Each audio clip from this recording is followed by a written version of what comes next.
ठीक भाई, top model bullet लेने जा रहा था, उसी के लिए तुझे बोलने आया था। चलेगा क्या मेरे साथ?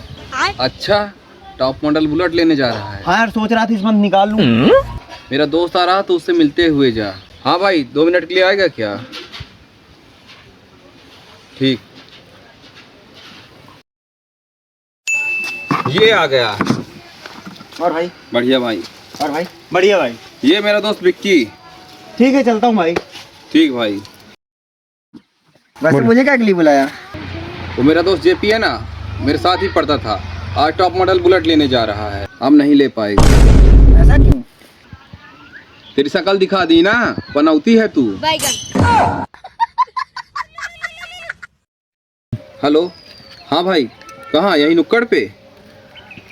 अच्छा, वो देखो, एक्सीडेंट हो गया बेचारे का।